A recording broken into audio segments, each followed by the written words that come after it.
tudo bem? Meu nome é Letícia, sou advogada no escritório Doce Toledo e hoje eu vou conversar um pouquinho com vocês sobre desconsideração da personalidade jurídica. Mas antes, você sabe o que é pessoa jurídica e personalidade jurídica?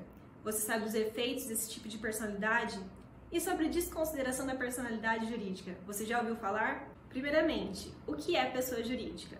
Pessoa jurídica, ou popularmente conhecido como PJ, indica uma entidade formada por uma ou mais pessoas físicas com um propósito ou objetivo específicos, registrada sob um número de CNPJ, que é o Cadastro Nacional de Pessoa Jurídica.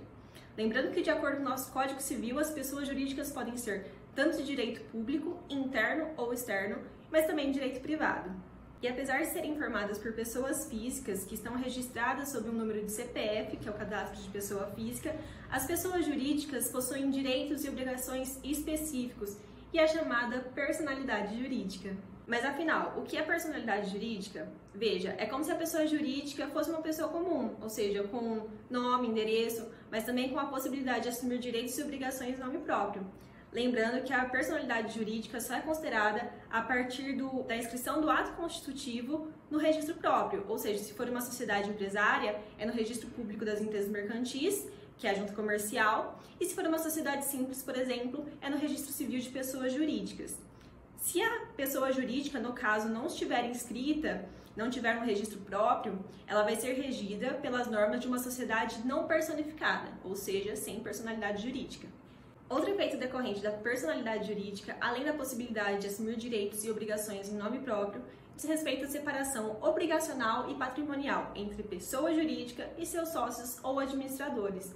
Por exemplo, a separação obrigacional se remete a todas aquelas relações contratuais e extracontratuais firmados em nome da pessoa jurídica. No caso, somente a pessoa jurídica que vai responder pelas obrigações contraídas. Já a responsabilidade patrimonial, no mesmo sentido, diz respeito a somente os bens da pessoa jurídica responderem pelas dívidas que ela vier a contrair e com a finalidade de quitar débitos perante terceiros, e não os bens dos seus sócios ou administradores. Vamos dar um exemplo para ficar mais claro? Veja, se uma pessoa jurídica adquirir um imóvel, por exemplo, esse imóvel vai pertencer à pessoa jurídica e não aos seus sócios ou administradores, ainda que eles venham a participar efetivamente do ato como representantes dessa pessoa jurídica. E também no caso de assumir obrigações perante terceiros. Se essa pessoa jurídica assumir obrigações, ela que vai responder e não seus sócios ou administradores, ainda que eles estejam representando ela. E o contrário também é válido. Por exemplo, um sócio ou administrador que adquire em nome próprio um imóvel. Esse imóvel vai pertencer a ele e não à pessoa jurídica da qual ele faz parte. Um efeito secundário da personalidade jurídica é o da titularidade processual, ou seja, é a legitimidade da pessoa jurídica participar de um processo em seu nome próprio e não em nome de seus sócios. Vamos dar um exemplo novamente? O caso de uma pessoa jurídica que tenha um crédito para receber, estão devendo para ela. Ela, em nome próprio, em nome da pessoa jurídica e não de seus sócios, pode entrar judicialmente pedindo esse crédito. Da mesma forma, caso aconteça o contrário, se um credor, um terceiro, tem um crédito para receber de uma pessoa jurídica, ele vai propor uma ação judicial em nome da pessoa jurídica e não em nome dos sócios dela ou administradores. Em regra, é o que acontece, mas existem exceções. E é por isso que é importante a gente falar sobre desconsideração da personalidade jurídica, ou seja, é aquela na qual o patrimônio dos sócios e administradores é atingido para satisfazer uma obrigação que pertence à pessoa jurídica. Os casos mais comuns de permissividade se fundamentam primeiramente na teoria maior, conforme nosso Código Civil, na qual essa autonomia patrimonial é afastada como forma de coibir fraudes ou abusos praticados pelos sócios, desde que caracterizados pelo desvio de finalidade ou ainda pela confusão patrimonial. E, em segundo lugar, a teoria menor, que é aquela na qual não são necessários os requisitos constantes na teoria maior, que é o desvio de finalidade ou a confusão patrimonial,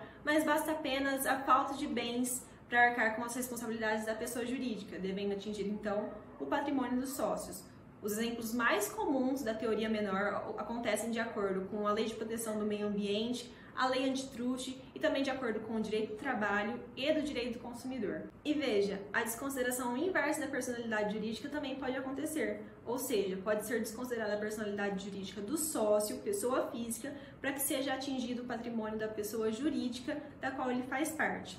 Nesse caso de desconsideração inversa, é necessário que seja caracterizado desvio de bens, fraude ou abuso de direitos, como no caso do sócio que transfere ou esconde bens em nome da empresa para prejudicar terceiros em nome próprio. E esse foi o nosso vídeo de hoje, eu espero que vocês tenham entendido e gostado. E para terem acesso a mais conteúdos e vídeos como esse, fiquem de olho no nosso IGTV e também no nosso canal do YouTube. Obrigada e até a próxima!